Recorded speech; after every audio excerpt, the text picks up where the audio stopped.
तो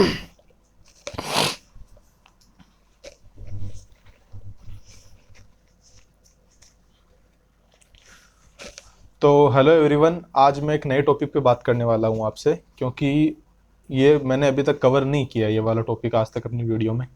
तो मैं आपको बताना चाहता हूँ कि अगर कोई बंदा या कोई पैसेंजर या कोई क्लाइंट विजिट वीज़ा पर या वो घूमने के लिए दुबई जाना चाहता हो, तो उसके लिए हमें क्या डॉक्यूमेंट्स वगैरह फाइल करने होंगे, उसके लिए हमें क्या प्रोटोकॉल फॉलो करना होगा। जैसे मानिए कोई बंदा है, वो कहता है कि भाई मुझे विजिट करने मुझे मुझे घूमने दुबई के लिए जाना है।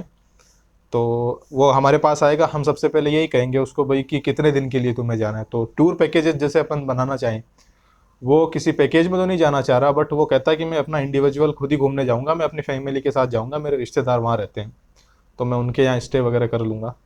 बट जाना वो अकेला ही चाह रहा है, तो उसके लिए क्या प्रोसेस रहेगा, तो उसके लिए मैं आपको बताता हूँ। जैसे कोई बंदा है, 4 लोगों की फैमिली है, 4 में से सबसे पहले तो उनका वीज़ा अप्लाई करना पड़ेगा। जैसे वो 1 वीक के लिए घूमने के लिए जा रहे हैं, उनको एक वीक के लिए घूमना चाहते हैं, 7-8 दिन के लिए, मैक्स टू मैक्स उनका इतना दिन ही रहेगा। तो अगर वो 7 दिन के लिए घूमना चाहते हैं तो उनके लिए 30 डेज़ का वीज़ा मिनिमम वो हो जाएगा, कंपलसरी रहेगा, 30 डेज़ के लिए वीज़ा निकलवाना है। और उससे कम का तो दुबई के लिए विजिट वीज़ा इशू भी नहीं करती दुबई गवर्नमेंट। तो हमें सबसे पहले 30 डेज़ का विजिट वीज़ा निकलवाना पड़ेगा। उसके बाद में उनके सारे प्रोसेस होंगे। जैसे वीज़ा आने में भी हमें जैसे मानिए आज हमने वीज़ा अप्लाई किया, तो आज से कम 3 से 4 दिन वीज़ा आने में लग जाते हैं। आज जिस तरह की अभी सिचुएशन हो रही है, वॉर वाली सिचुएशन में 3 से 4 दिन वीज़ा आने में लग रहे हैं। तो हमें करना क्या होता है, उसमें सबसे पहले उनका पासपोर्ट स्कैन करना पड़ता है। उनकी पासपोर्ट साइज़ एक छोटी फ़ोटो वाइट बैकग्राउंड के साथ वो प्रोवाइड करनी पड़ती है हमें। उसके बाद में उन सारे डॉक्यूमेंट्स को अटैच करके पीडीएफ फाइल में सेव करके एम्बेसी में जमा करवाना पड़ता है। उसके बाद में उनका वीज़ा इशू होता है। तो वीज़ा इशू होने के बाद सबसे पहले उनकी होटल बुकिंग की जाती है। होटल बुकिंग में जैसे 7-8 दिन के लिए वो घूमने जा रहे हैं, तो 7-8 दिन की उनकी होटल स्टे हमें एयरपोर्ट पे शो करना पड़ेगा। जैसे ही हम एयरपोर्ट में एंट्री करेंगे, काउंटर पे वो पूछेंगे भाई कहाँ जा रहे हो, कितने दिन के लिए जा रहे हो, तो सारे डॉक्यूमेंट्स वो हमसे मांगेंगे। अपन बोलेंगे कि भाई होटल बुकिंग हमने करवा रखी है, हम इतने दिन के लिए घूमने जा रहे हैं, तभी वो आगे प्रोसीड करने देंगे। अदरवाइज विजिट वीज़ा वालों के लिए वो आगे ही नहीं बढ़ने देंगे, वो कहेंगे पहले होटल बुकिंग लेके आओ, उसके बाद में हम आपको आगे जाने देंगे। तो ऐसा सिस्टम रहता है। तो वीज़ा इशू होने के बाद सबसे पहले हम होटल बुकिंग बनाएंगे। जितने दिन के भी लिए भी अपने क्लाइंट का टूर पैकेज है, उतने दिन की सबसे पहले अपन होटल बुकिंग बनाएंगे। जैसे वो 7-8 दिन के लिए घूमने जा रहे हैं, तो 7-8 दिन की होटल बुकिंग शो करनी मैंडेटरी है।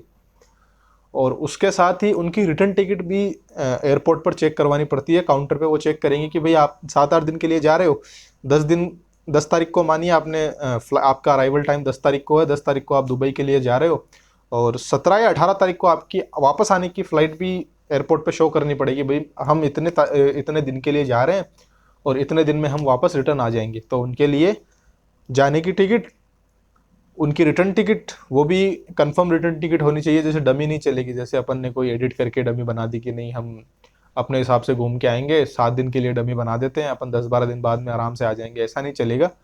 जितने दिन आप घूमने जा रहे हो उतने दिन की डमी टिकट मैंडेटरी है, वो दिखानी ही पड़ेगी।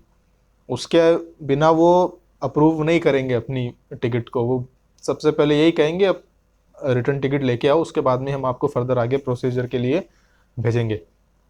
तो उनके लिए रिटर्न टिकट कंपलसरी है, होटल बुकिंग कंपलसरी है, 3 डॉक्यूमेंट तो चाहिए ही चाहिए, उसके बिना अपन जा ही नहीं सकते। चौथी चीज़ जो सबसे ज़्यादा इम्पोर्टेंट है, वो है वहाँ की करेंसी। या तो हमें अपने अकाउंट में करेंसी शो करनी पड़ेगी, जैसे इंडियन रुपी में, या तो अपने अकाउंट में कम से कम 70 से 80 हज़ार रुपये होने चाहिए। भाई अपन जा तो रहे हैं घूमने के लिए, तो अपने पास खर्चा करने के लिए कुछ होना तो चाहिए। वहाँ रिक्वायरमेंट रहेगी, भाई आप इतने दिन के लिए घूमने जा रहे हो, 7-8 दिन के लिए आप खर्चा क्या करोगे, कहाँ एक्सपेंसेस अपने शो करोगे। तो वो शो करना बहुत ज़्यादा ज़रूरी रहता है इस वजह से।